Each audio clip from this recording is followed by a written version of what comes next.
Bienvenidos a un noticiero más de Normalistas de la Historia. Yo soy Alondra Benítez y hoy en nuestro programa les hablaremos sobre un tema muy interesante que marcó la historia: el virreinato de la Nueva España. Es importante saber qué pasó en estos 300 años de historia. No se asusten, se lo vamos a resumir. ¿Y qué pasó? ¿Cómo para restarle tanta importancia? Y de repente ya no escuchamos hablar de ello, ¿ok? Puede ser porque recordemos que estuvimos tanto tiempo sometidos por España, y para una mejor comprensión tendremos invitados especiales que fueron protagonistas de aquella época tan importante. Pero por el momento nos enlazamos con mi compañera Moni, que se encuentra justo en los límites de donde ocurrió esta interesante historia. Acompáñenme. Hola, ¿qué tal? Muy buenas tardes tengan todos ustedes. Así es, me encuentro en el territorio mexicano, justo donde inició esta gran historia, y tal como dice mi compañera Benítez, en este capítulo tan importante hablaremos sobre el virreinato.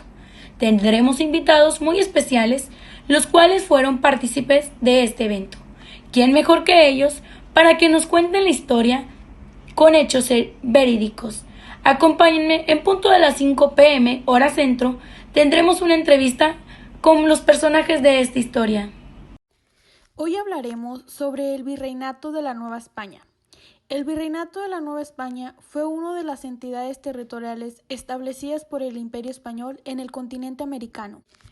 Para la historia de México, el periodo conocido como la colonia o el virreinato comienzan en el siglo XVI, cuando los españoles, al mando de Hernán Cortés, conquistaron la antigua Tenochtitlan. Así fue como fundaron la Nueva España, nombre que le dieron los conquistadores a la actual Ciudad de México. El virreinato se creó oficialmente el 8 de marzo de 1535, siendo Antonio de Mendoza y Pacheco el primer virrey. Es muy raro que haya épocas que abarquen exactamente una cifra decimal redonda para la historia colonial, y es que se considera que esta etapa empieza exactamente en el año de 1521, cuando cayó en manos de los españoles al mando de Hernán Cortés, y termina en el año de 1821 con la consumación de la independencia. El virreinato abarca 300 años y está dividido en tres periodos.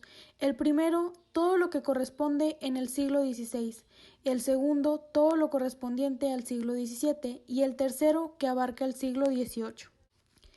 Para mantener el orden del virreinato, el rey de España designaba a un virrey, el cual lo representaba en el territorio que hoy conocemos como Ciudad de México. Además, en 1524 se estableció el Consejo de Indias, que se encargaba de regular las leyes de la Nueva España. La época del virreinato termina el 24 de agosto de 1821, con la firma de los Tratados de Córdoba entre el último virrey de la Nueva España y el líder del ejército trigarante, Agustín de Iturbide, sellando con esto la independencia de México. Hola, ¿qué tal? Bienvenidos a la entrevista sobre el virreinato de la Nueva España. Nos encontramos aquí con estos personajes de la época de la colonia, los cuales presenciaron los hechos más relevantes del virreinato. Buenos días, comenzamos la entrevista. Sean todos bienvenidos. Hola, ¿qué tal? Para nosotros es un placer estar aquí con ustedes y contarles un poco de lo vivido en la importante época del virreinato. Por supuesto, nos da mucho gusto poderles contar lo que presenciamos. De este modo, la sociedad se podrá enterar de hechos relevantes que marcaron la historia de México.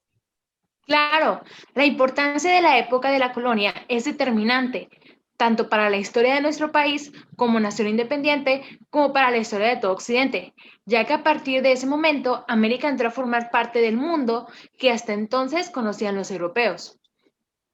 Muy bien, comencemos. Me acaba de llegar un tuit y la audiencia quiere conocer los antecedentes de este virreinato. ¿Qué nos podrían comentar acerca de esto, Fernanda? Claro que sí, les platicaré sobre los antecedentes más relevantes, comenzando por el primer conquistador, que fue Hernán Cortés, el quien propuso al emperador Carlos V el nombre de la Nueva España, del mar Océano, ya que la fertilidad y el clima de aquellas nuevas tierras le recordaban a la península. Además, es importante mencionar que tan pronto cuando llegaron los conquistadores de España, comenzaron a construir una nueva ciudad sobre las ruinas de la capital azteca. Esta ciudad, llamada Ciudad de México, sería levantada al estilo europeo y se convirtió en la capital del virreinato de la Nueva España. Muy interesante lo que nos acabas de contar. Ahora nos gustaría seguir conociendo parte de su historia. Creo que por medio de las características de esta importante época nos ayudaría a comprender un poco más lo sucedido y encontrarle sentido. Sí, por supuesto. Las características de este virreinato nos dejan muchas experiencias y nos ayudan a resolver muchas dudas. Quisiera comenzar por contarles sobre la creación del Consejo de Indias. En este caso, podemos decir que fue el primer organismo que se encargó de organizar el territorio conquistado fundado hasta 1523, y sus funciones eran redactar las leyes que regularan todas las posesiones de los conquistadores, aunque la última palabra la tenía la monarca.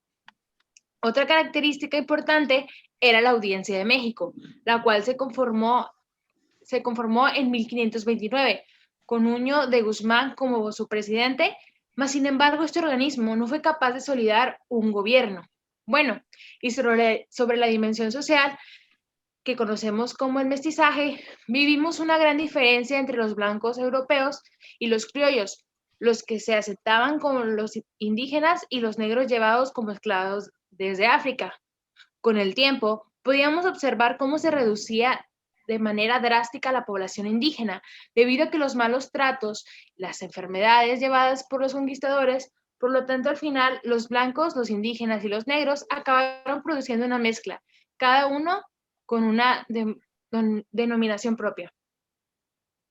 Algo importante sobre el último punto que acaba de tocar mi compañera Sveidi es que a la mezcla de español e indígena se le denominaba mestizos. La mezcla de español y mestizo se le denominaba castista, y a la mezcla de español y negro mulato y a la mezcla de español con morisco se le conocía como albino.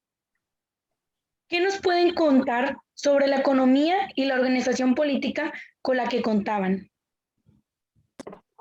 La economía del virreinato era meramente extractivista, y sobre la organización política podemos decir que el virreinato está dividido en varios reinos, capitanías, generales y señoríos. Todas estas entidades administrativas se organizaban jerárquicamente con el virrey como máxima autoridad sobre el terreno.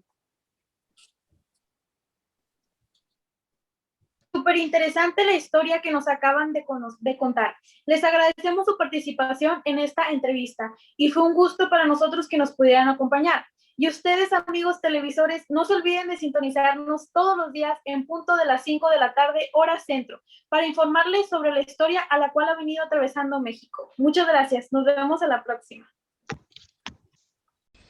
Para la historia de México, el periodo conocido como la colonia o el virreinato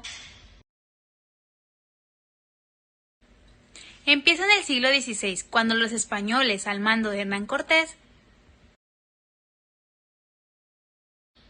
conquistaron la antigua México Tenochtitlán.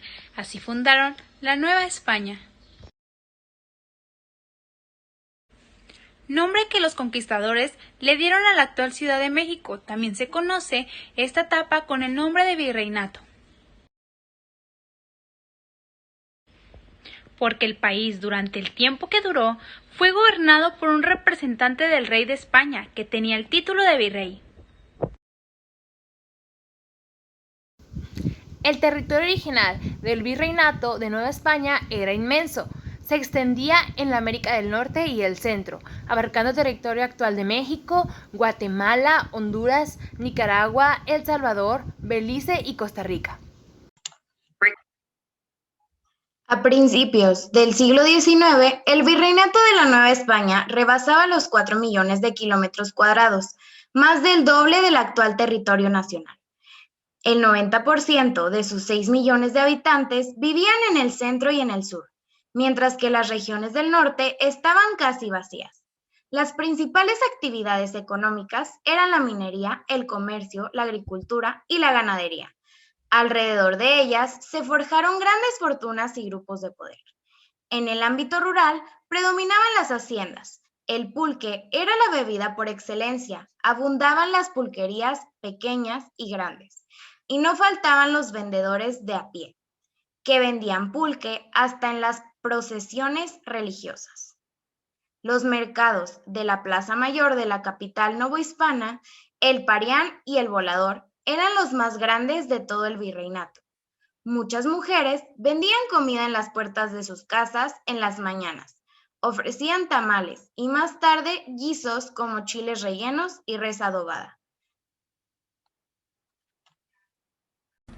En la madrugada del 15 de septiembre de 1810, un grupo de hombres y mujeres, en insurrección contra el dominio de la corona española, declaran el inicio de la lucha por la independencia de México.